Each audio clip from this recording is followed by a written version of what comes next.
Frasier Loves Roz is such a lovely, moving episode of Frasier, and we have some really funny moments as well, of course. This is the 22nd episode of the third season. It's directed by Philip Charles MacKenzie, and as always, there will be spoilers from now as I talk about what happens in the episode, and I'm going to go through things chronologically and share some thoughts along the way. It starts off down at KCL. Roz has a rather bright green bridesmaid's dress hanging up. Actually, I didn't think it looked that bad. Maybe a little bit garish, but in general, I thought it was quite pleasant. I wouldn't wear it. I wouldn't choose to wear it, but it wasn't that bad. And maybe I'm just trying to make Roz feel better. I don't know. As is often the case, Roz and Frasier get onto the subject of her dating life, and Frasier suggests, when she asks for advice, he didn't suggest this completely unsolicited, but he suggests that maybe she should try going after somebody less flashy and with more substance. And we leave it at that for now. We're then in Cafe Nervosa, and Niles is talking about a patient who has been with many, many, many women. And the next thing we know, that very patient, Ben Collins, is in Cafe Nervosa with Roz. He's played by Michael Mitz, and he's not actually in the episode very much. And Frasier obviously knows that Ben has been with many, many women and that he's very likely just going to hurt Roz. And over the course of about a month, or Roz and Ben have been together for about a month, she really starts to fall for him. And Frasier thinks that he should let Roz know, but he can't, because he shouldn't know that Ben has been with many women, because Niles shouldn't have really mentioned this. And even if Niles was okay to discuss this case with Frasier as a fellow psychiatrist, certainly it would breach their ethics to tell Roz about this. So Frasier's kind of stuck between a rock and a hard place here. We'll come back to that in a little bit, but first we do have part of the story focusing on Martin. He comes in the house with Eddie, who's got some flowers in his mouth. Very, very cute.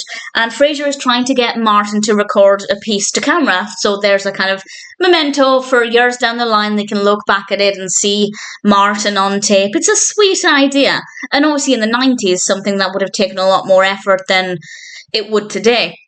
I feel like there'll be a lot of video footage of people for their children to look back on, or their grandchildren or great-grandchildren. Maybe not always for the better, but certainly at the time this was more of an effort, and it's a really sweet idea, but he's not game at all. Roz then comes over, and we have quite an interesting moment, and I don't really know why this stood out to me. But Frasier is doing whatever he's doing, and Roz is in the kitchen alone talking to Daphne, and it made me realise it is so rare to have two female characters basically on the screen at the same time in Frasier, but certainly alone together, to just have two female characters on screen for a significant amount of time and no other characters.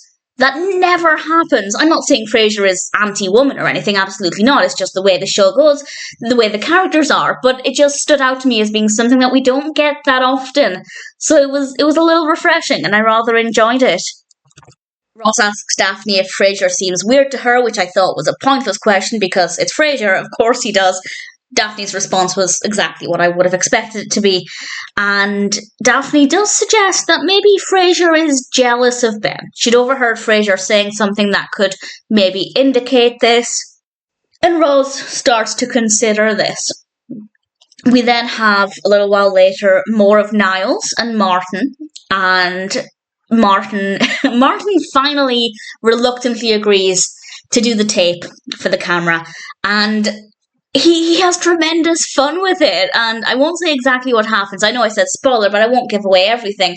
But it's tremendous fun. It's very well written. John Mahoney gave a really great performance, and I think a true sense of his character. Yes, he could sit there and talk to the camera and say, this is my name, this is what I did for a living, and all of the kind of dry facts, but actually to get a really nice snapshot of his true personality and the kind of person he is, and how this kind of person responds to being forced to be on camera. I thought it was actually a very realistic portrayal of himself. And that's the kind of footage you would want to show generations down the line. So actually, I don't know if they would ever keep that footage. I imagine they probably didn't. But I rather enjoyed that, and I thought that was very, very well done. Frasier and Niles are then talking, and they're trying to find a way that they can tell Roz what they know about Ben, or Frasier tells Roz what he knows, and they spend ages poring through books trying to find a loophole, and then they do find a loophole, and Frasier goes over to Roz, and when she answers the door, she is crying in the green dress. And again, I don't think it looks that bad. I really don't. Roz is crying because Ben dumped her. She told him that she loved him, and he left. And obviously knowing what we know about Ben, that's not a surprise. But Roz never had any suggestion that that's what his character was like. And obviously she was absolutely devastated. And we have this really sweet scene where Frasier is brushing Roz's hair. And it's so beautiful.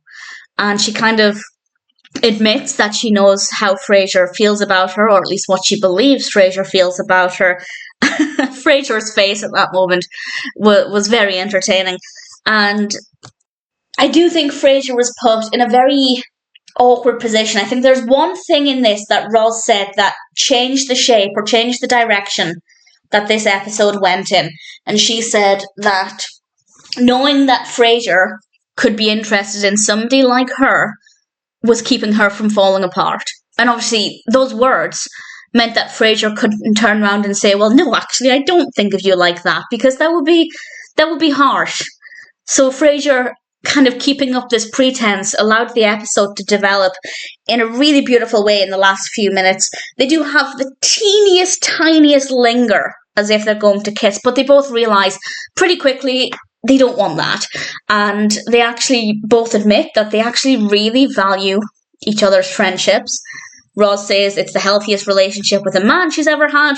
Frasier says the same thing about women, which isn't really saying much considering his deepest relationship was with the beloved, wonderful, perfect but deeply flawed Diane.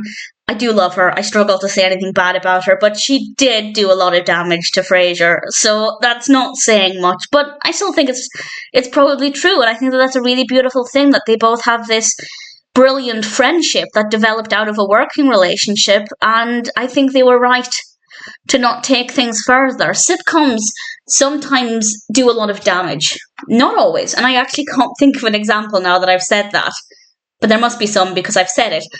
But there are TV shows where two of the protagonists will enter into a relationship, and if it doesn't work, it could be a terrible idea. In fact, Friends, I don't want to say too much about this, but certain characters in Friends date a little bit, and it's awkward, and I'm sure you'll know which two characters I mean if you've seen it, but I really don't want to spoil it.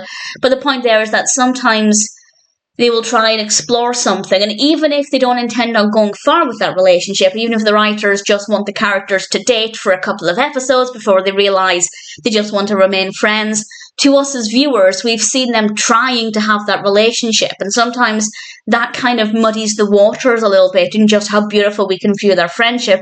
So I'm really grateful that they didn't push this any further with Frasier and Roz. That's not to say they couldn't be good together.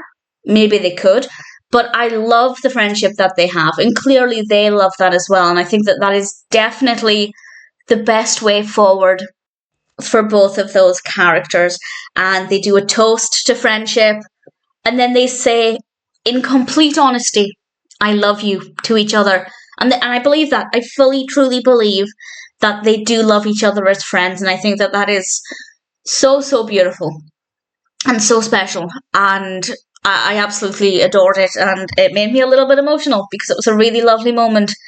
And then we end, of course, with a bit of comedy with Roz boxing up all of the bridesmaids' dresses that she's kept, and then somebody comes to collect them, to buy them from her, and the next thing we know, she's walking along the street and she sees this person in her dress, and it's a fairly light-hearted way to end what is actually probably quite a heavy episode, especially if you can relate to Roz and you're going through a lot of the same emotions as Roz and you're maybe at a bit of a crossroads. I think it could be quite a heavy episode. But that being said, there is some comedy in this. Martin in the videotape, absolutely loved it. The whole thing was really brilliant, very well written, some fabulous performances. Peri Gilpin is always amazing, and whenever we have an episode focusing on her, that's rather special. We also got a bit of Bulldog in this as well. I don't think I mentioned that. He didn't have a huge role to play, but he was in the right place at the right time to make the right jokes, so that was nice as well. I can't complain. Frasier Loves Roz is a pretty special episode.